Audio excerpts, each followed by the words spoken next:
So I'm going to pick up this tray, plant it up. This is a little old steel trough, but it's got a wonderful little grass in it called Lugula pilosus igel or igel. I'm going to pop it down and show you a small plant. Igel or igel means hedgehog in German. So it creates this wonderful tight little mound. It's a very, very attractive, tidy little lugula. The flowers are actually very insignificant, but last year's foliage takes on this sort of reddy, it gets a sort of a reddy tinge, and then this year's foliage is very chartreuse green and pushes through it. Hello and welcome to a Talking Dirty East Ruston Old Vicarage May special. Over at aforementioned garden, we have Alan Edward Herbert Gray, our happy and very handsome horticulturalist, sporting a tantalisingly turquoise top. And on this moist Irish day, dare I say, we have thought as Maria Sophia Fredrickson sitting in her palatial abode in Cambridgeshire, smiling broadly and looking as wonderful as ever. How are you? I'm all right in my postage stamp plot, I think we could probably call it. but I'm happy with that at the time being. Let's be honest, I haven't got time to look after anything bigger. If you hear any scrabbling, the dog is making a bed on the sofa next to me. That's a sort of general level of chaos we have in our world, Shays Fredrickson. But what a time of year it is, Alan. I mean, plants must be in such abundance in your garden at the moment. Absolutely. I mean, the growth is incredible. Do you know what I noticed yesterday? You and I yesterday, we went to a wonderful Red Cross charity event and they raised an awful lot of money. And we did a gardener's question time together with Bunny Guinness, Joe Sharman and Susie Paisley Taylor. Oh, no, is it? What did I say? Well, you know, it's funny you should say that. Because rather than try and edit around this, I had to stop and say to her, because I had to introduce you all, heard your name pronounced in every single possible way. Can you tell me how you say your name? So I think Susie Paisley Tyler's name is said in many, many different ways. Oh, she gets used to it then. Yes. Don't you think she had the most marvellous diction when she spoke? But that's not another story. The thing I noticed yesterday driving down to Cambridgeshire was the fact that, you know, you get that initial flush of really, really bright green, and then it gradually gets a little bit darker. And I was driving along the Newmarket bypass and I looked across to my left and there was this field and it was this bright, fresh lime green. And what it was all the barley coming into ear. So it's producing its corn already. Now, when I was growing up, I mean, barley didn't produce ears for corn like that until July or even August. That's how the plant breeders have manipulated everything, because people don't need the straw because they don't have the cattle anymore. So they've engineered the barley to grow much shorter stalks and bigger ears, but much earlier. Fascinating. Yeah, very clever. I certainly know from my limited weeding time that the weeds have been growing with just as much vigour as the plants, with all the wet and then all the warm. Of course, we have had plenty of dry as well, so I assume you've been watering like Billy-O in your garden. Well, we have a little bit, but I mean, we have a system of drip hoses, and these go on a regular basis about once every fortnight. And surprisingly, we had all that rain in the winter and spring, and it was just wet everywhere. Pap, pap, pap. You know, all the paths were squishy and everything. And within a week, you need to water again. And especially when you do lots of new planting. We've got several areas we've rejuvenated over the course of the winter. And all the new planting in there, it really does need water. Otherwise, it kind of nips up and sits there looking all tight. It gazes at you reproachfully. Come and water me. It's been busy today because we had a little chat before we ever managed to record this. We were waiting on a baby going to sleep, or a toddler, I suppose he is these days. Oh, by the way, it's not mine. Alan's got a secret toddler too. So you've been very busy renewing some of your containers. Yes, we're actually taking out the spring bedding. I mean, the tulips have gone over now. The wallflowers are still flowering, but, you know, there comes a cut-off point and you just have to do it. So I apologise to any visitors that come to the garden and they see the containers sitting there empty, but they're full of the most wonderful soil. If they'd like to examine that and run their fingers through it, I know they won't, because people go, I'm not touching that. They will find it's full of wonderful stuff, we call it here. It's quite an operation, actually, and it's a much needed one, because the greenhouse where we overwinter our big plants like the Brugmansias and the solanums and fuchsias and various other things, they were stuffed full. And of course, every week that they stay in there, they put it on 2 or 3 inches more growth, which means they're getting, well, they're crowding everything out, including themselves, really. So it's with a welcome relief that we are full staff today, and the boys are humping like mad, I have to say. And that's why it's called Talking Dirty. So what are you planning for your containers after you've filled them full of wonderful soil? Well, we have the standard. You are naughty. We have the standard Brugmansias, and it's fascinating to me because every year I feel surprised that this bunch of twigs on a stick with very few leaves on the top.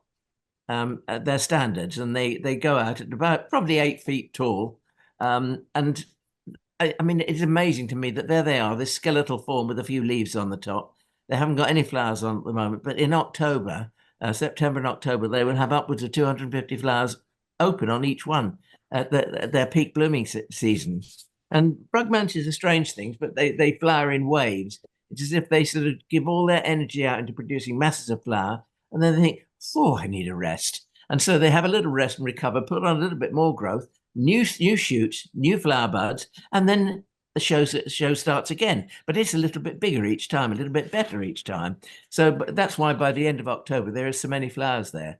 But the answer to that, the trick is, I think, there may be people who disagree with me, but I don't care. It seems to work for us.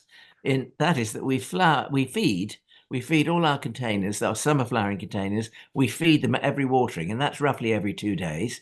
It can be more in hot weather. And if we have to give extra water, we don't give extra feed, but we feed every 2 days, but at half strength. And that means that there is the continuous supply of nutrients going to the plant. So it's getting its food as much as it needs all the time throughout the summer. Your Brugmansias, whenever we post photos of them when they're at their absolute peak and pomp, people always say, oh, mine has 5 flowers on it. And you've obviously shared the secret to the feeding there. But at what stage in your horticultural career and life did you really crack Brugmansias? Because they've become a real signature plant at East Ruston Old Vicarage. Everybody goes away at that time of year with a photo of either just the plant or themselves betwixt the pair of stunning brugs that you have by the tea room. And yeah, at what stage did they become a signature plant? They became a signature plant when the first time I ever went to the Mediterranean, I went abroad for a summer holiday once, and I saw them growing. And they were trees, and I didn't I'd never somehow thought about them as being trees. Granny grew them years ago, and I mean, she had them in a big pot, and they were about, I don't know, a meter tall maybe. And if we got 5 flowers on, we oohed and ahed over it, and then we used to walk past it in the evenings because it emits this wonderful aroma, this lovely scent. And then I saw them growing on the continent, and they were trees, and I thought, that's what I want. I want to be able to look up into those trumpets, and I want to be able to walk beneath them on a warm summer evening and inhale that lovely aroma. That was the moment I thought, well, to do that, we've got to grow these in whopping great containers, which we have. And I mean, as a plant, it's an ugly plant. I mean, the foliage has no grace to it whatsoever. It's sort of it's not even shiny. It's kind of dull, and it's got a funny sort of not leathery, sort of a Hessian type texture to it. It's rough, but it is the flowers that are overwhelming. And I think that was the moment for me when I saw them on the continent, full of flower. They look miserable in the day, in the hot sunshine. They wilt like anything. And I think that's the nature of the plant, because in the evening, suddenly they come alive and the aroma is released, the foliage perks up and looks wonderful. And I just thought we need to have that at home. Yeah.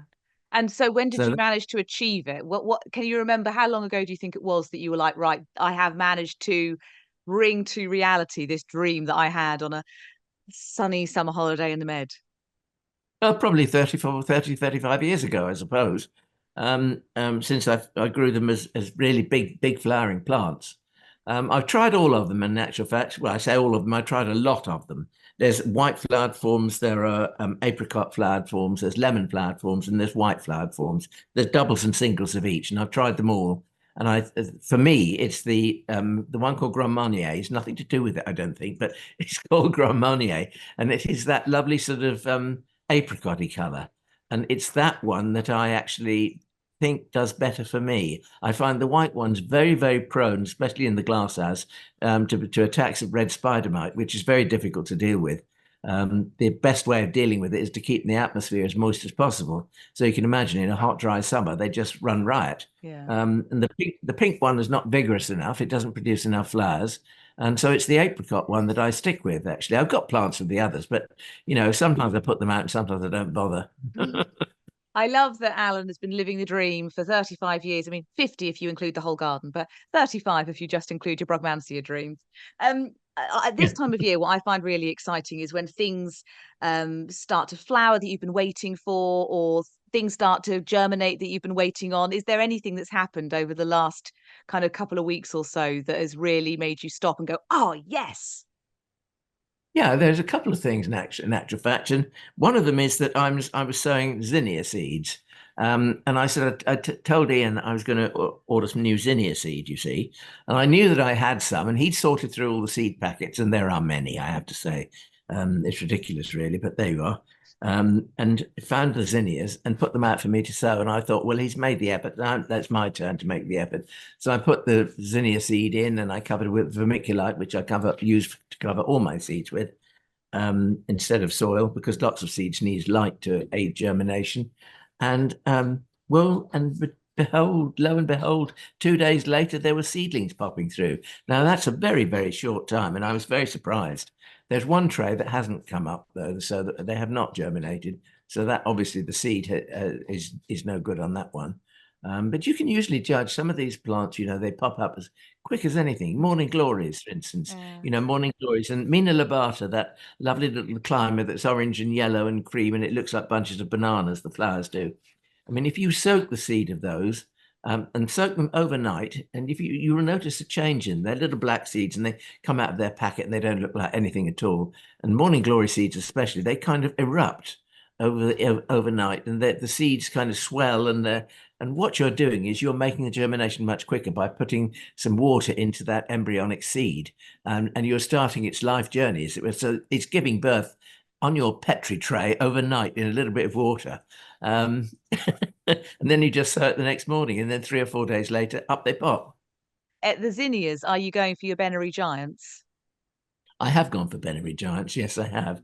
I've gone for them. One of the packets I sowed was mixed colours, because we've got a bed in the vegetable garden where we've taken out a hedge, and I thought that it was a division between two parts of the vegetable garden, and it was our original boundary hedge, and I took it out, or we took it out, and we just made a narrow bed there, and because it's flooded the area with light.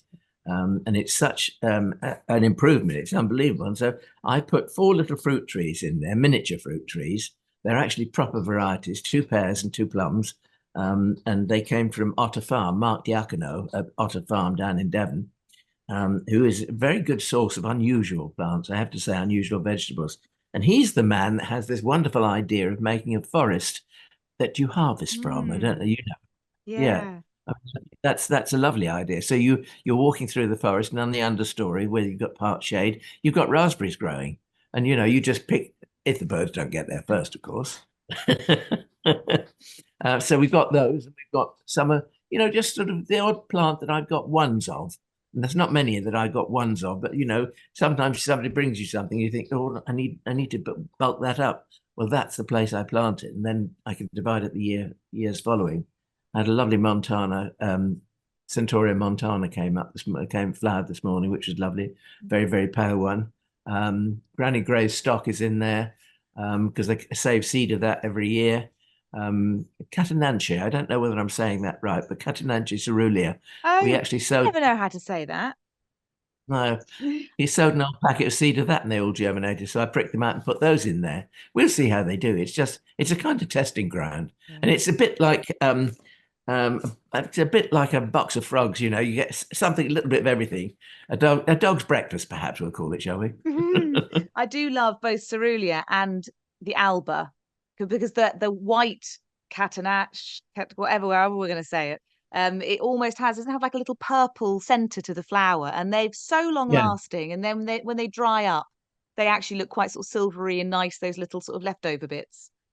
Lourdes, perhaps we could do an interactive thing with people who may look at this this little thing we're filming here today, because I've always sort of thought any Latin name with an or plant name with an e on it, you pronounce the e. So that's why I say Catananche Yeah, or Catananche. that does sound I fun. don't know how you say it, but it'd be interesting to hear what people say. But as in Paisley Tyler, it's said and pronounced in many, many ways. I quite like it pronouncing the E like it's the oldie shoppy. I mean, Latin is Yes, old. So yeah, it is. Absolutely. makes sense. I do love that Catanach. Actually, I haven't peeped to see if mine is there in the front garden still. But what I have noticed, actually, I mean, this is an East Ruston special, but because my Stachys hasn't flowered yet, it's still, my front garden's still looking all right. It hasn't gone totally to pot. It just goes chaotic Stachys pink flowers and ruins the colour scheme. But at the moment, I've got that lovely Alstroemeria dark foliage of Indian summer against the silver of the Stachys. And then my Euphorbia Ascot Rainbow's just reverted. I think, is it martini? Anyway, it looks lovely. To be quite honest, I think that's the best thing it can do. I loathe it. Oh, you're I not think a fan. No, I think I find the variegation on that is just too hectic. Well, It is a bit looks to me hectic. like a plant.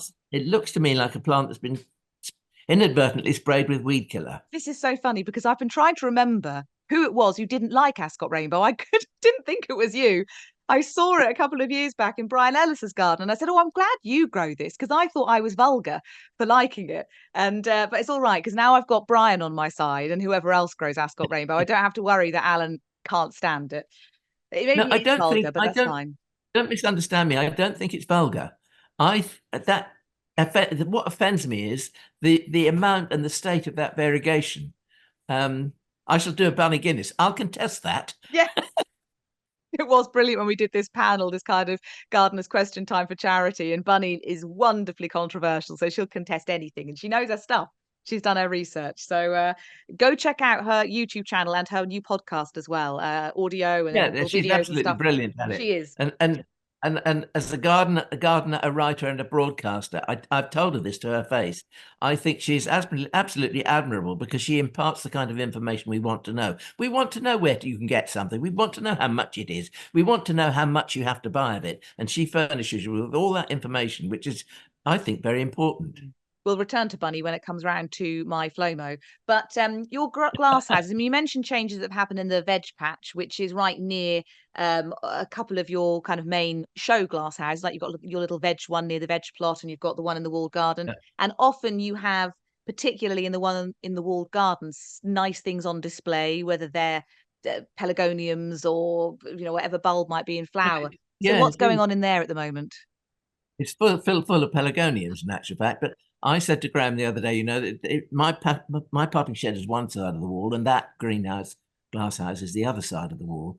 And I really feel that I ought to have that glass house as a propagation house. I don't mind having 4 or 5 pots of really nice ornamentals in it. And at the moment, we've got chairs in it, and in inclement weather, it's a nice place for people to sit.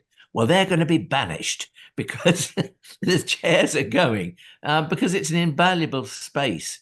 It's not heated, but it's on south-facing wall. But it's an invaluable space. When you've got masses and masses of plants that you're raising from seed, and I mean today I'm pricking out all these seedlings, masses of them. Some are, I have to say, a little bit neglected. But plants like Amaranthus, which is the if you like, relatives of love lies bleeding for people who don't know the range of plants that Amaranthus covers.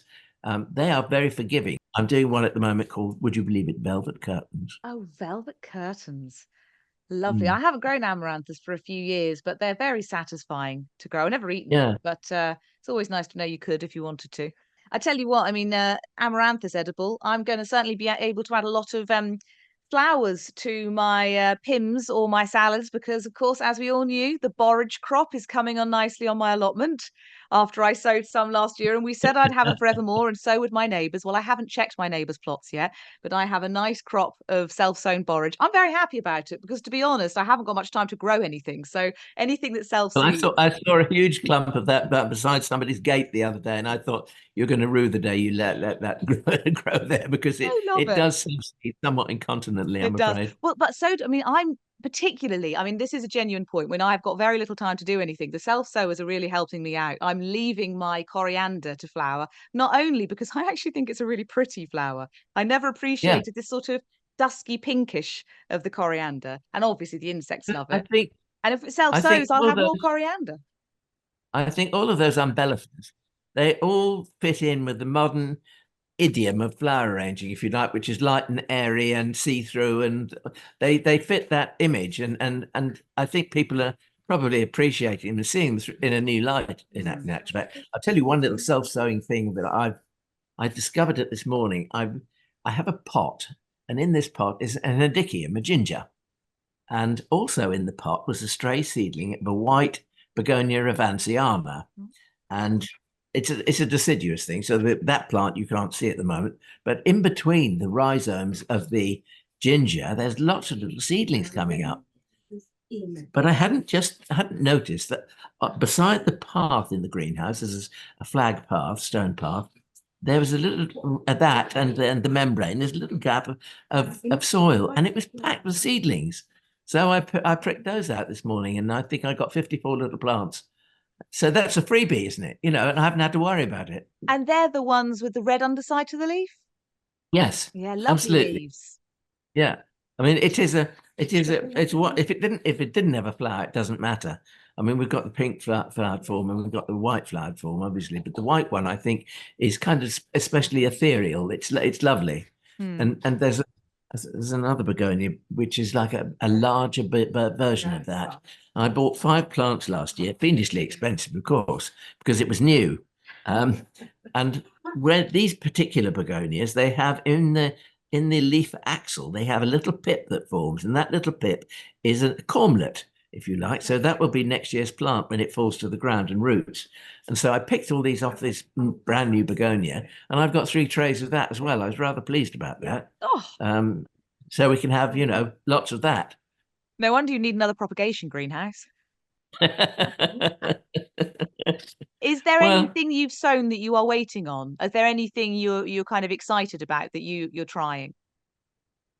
I've sown again poor man's orchids, Schizanthus. I sowed that two varieties of that. I don't know whether they'll be that much different. They're all mixed colours.